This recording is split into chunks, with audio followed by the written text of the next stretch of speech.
Good morning. Quite an action-packed day.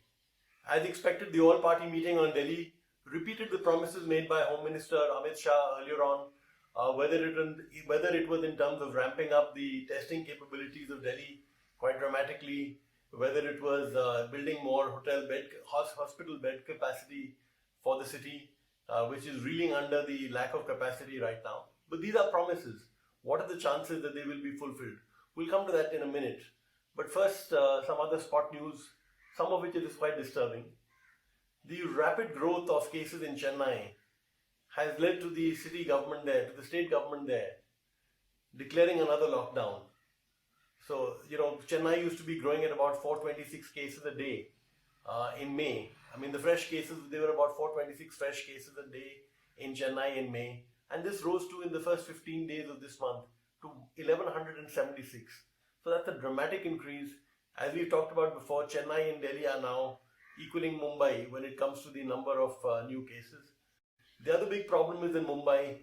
We saw today that about 451 deaths have not been reported. So Bombay has about 2,200 or 300 deaths and 415 not being reported. So that's a fairly substantial jump and a gap in the way data is recorded in Mumbai, and Delhi is not much better. Our lead graphic today is a very disturbing one. Essentially, it shows you India's response to COVID. We've had endless lockdowns from March 24th, and we were always told that these lockdowns are about pushing the curve back to give us time to prepare, to do the hospital beds, to do the ventilators, the ICUs, and things like that. Yeah. So essentially, it's a sad picture for Delhi, for Mumbai, for the country as a whole. In just the last 45 days, just to take the last 45 days, not from March 24, but from April 30th, the number of cases in India has grown 9.5 times. So 9.5-fold increase in the number of cases, but the number of hospital beds rose by just about 3 times, and the number of tests rose by around 7 times. Now this is far worse for major cities like Delhi, which are really the hotbeds of corona in the country. So in the case of Delhi, for example, from April 30th till now, the number of cases rose almost 12 times, 11.7 or something like that, but almost 12 times is the number of cases. But the number of tests rose just 5 times, and the number of hospital beds just around 3.2 times. And this is when the positivity rate, basically the new tests, the new cases upon the new tests, when the positivity rate in Delhi used to be about 6% in April, around the end of April, and it's about 30% now. So you would think that the center and the state would want to be testing a lot more. They'd be wanting to build up a lot of capacity. But essentially, both the central government and the state government seem to have slept. Chief Minister Kejriwal, always known to be a politician, has performed very, very badly, as our lead article today points out. And whether it was, he for example would be talking about how outsiders would be coming and occupying Delhi's beds. Whereas, he never ever spoke about the awful situation in the hospitals that he ran, the Delhi government ran. So, of course, Delhi has a peculiar problem. It's a half state. So, Mr. Kejriwal, or any chief minister for that matter, doesn't really have full powers. So, the central government is also to blame. But certainly, some part of the blame, a large part of the blame, has to rest on the shoulders of Mr. Kejriwal. As we've discussed many times before, the original sin of the lack of testing or the limited amount of testing in India is actually the ICMR guidelines. ICMR is the central government organization. So the original problem lay with the ICMR, which had very restrictive guidelines in terms of testing asymptomatic people.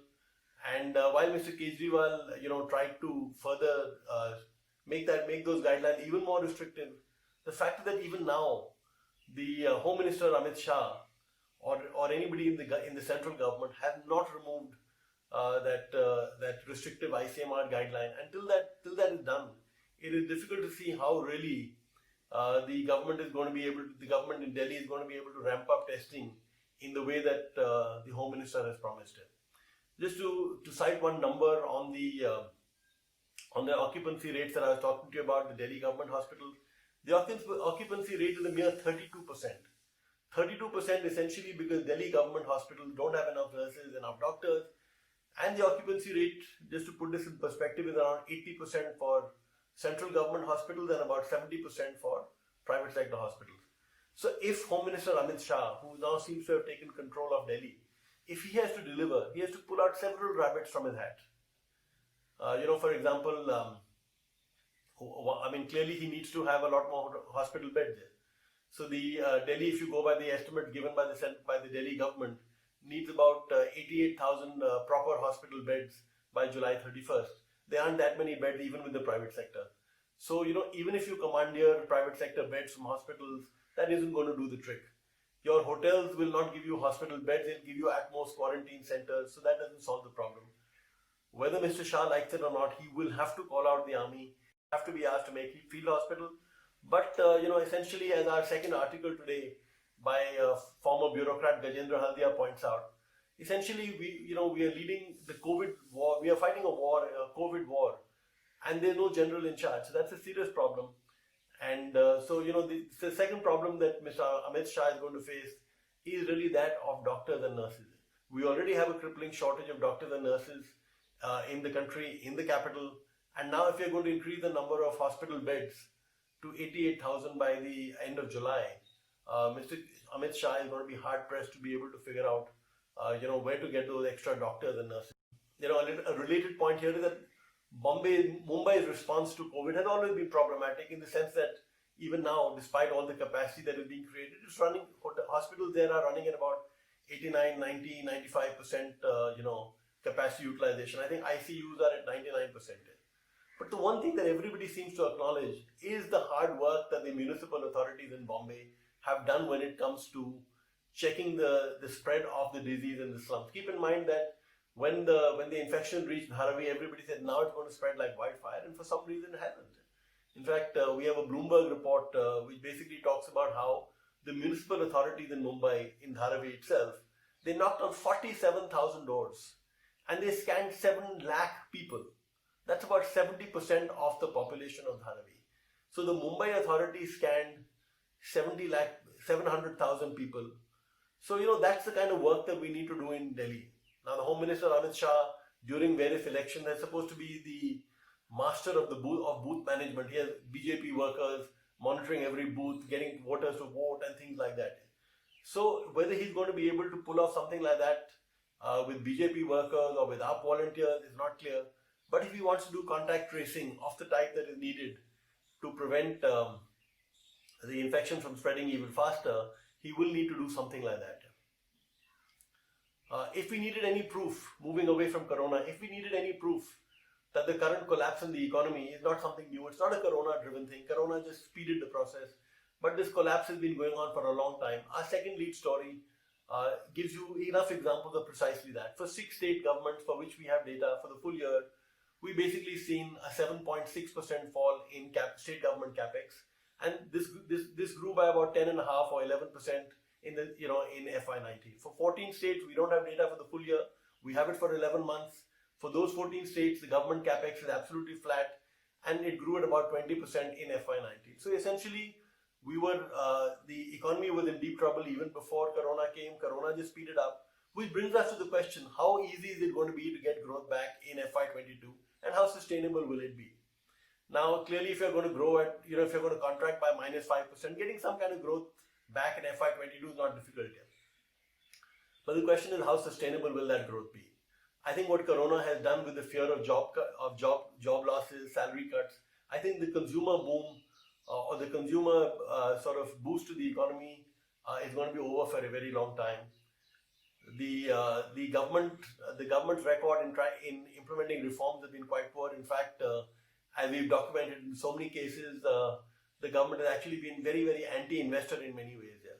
So those two major drivers of growth are over. The export boom is unlikely with the world economy the way it is. So the only hope that we then have is government consumption. And frankly, with taxes collapsing, there's not much hope for government spending to grow either.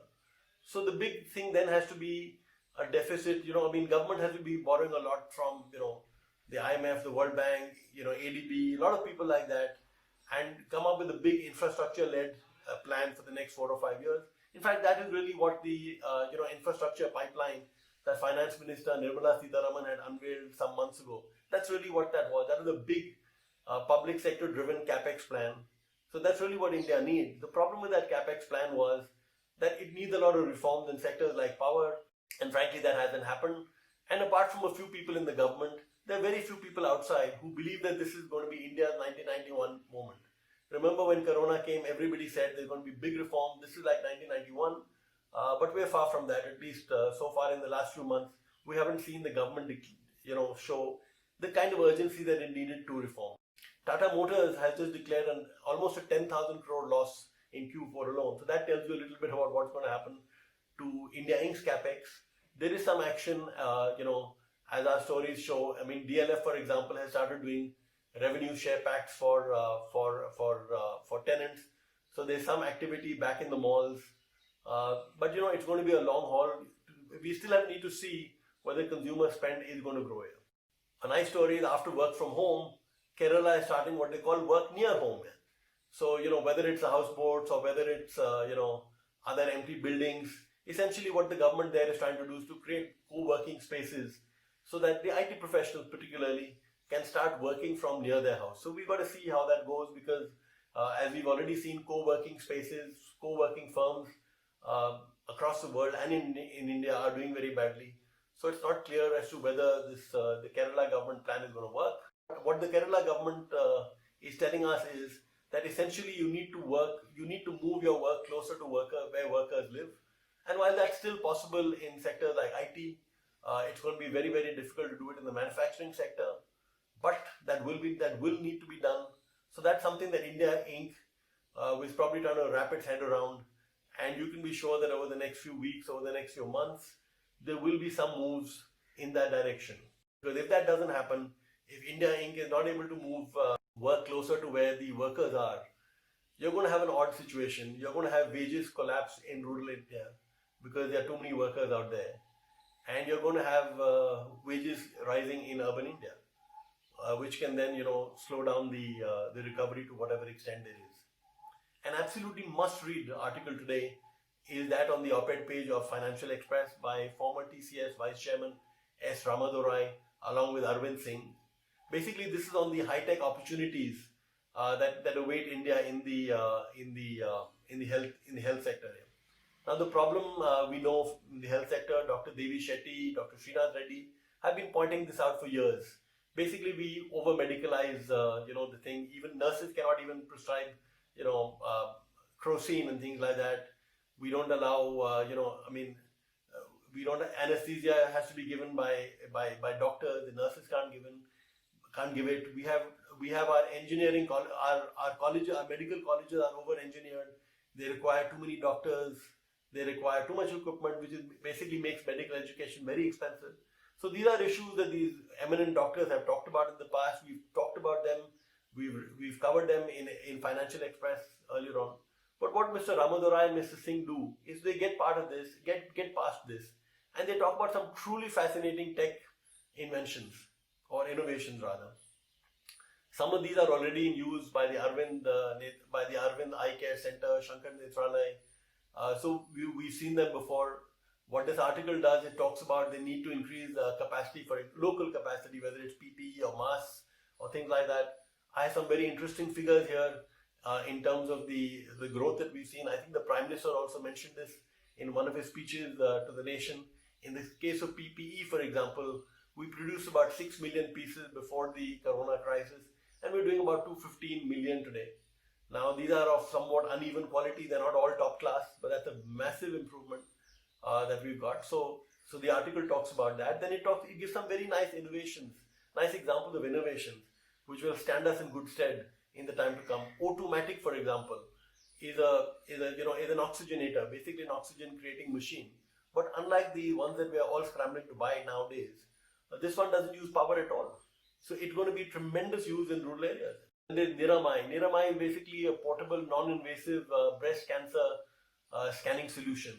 Caligo technology applies artificial intelligence and algorithms, which basically help you diagnose images with of CT scans and X-rays and come up with what diseases is. Now this has tremendous applications because India has a huge shortage of radiologists.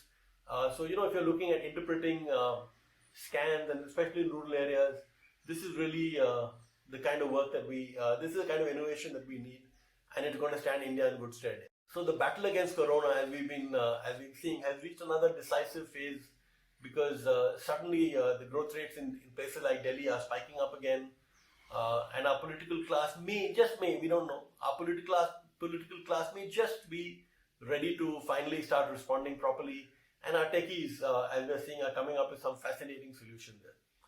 Will we make it, or have we left it too late? And in case this, the situation of letting the crisis reach overwhelming proportions before we start acting on it looks familiar, well, it's called the Great Indian Wedding. So fingers crossed. Have a great week ahead. There's just 4 more days left for the weekend. So have fun, enjoy. Thank you.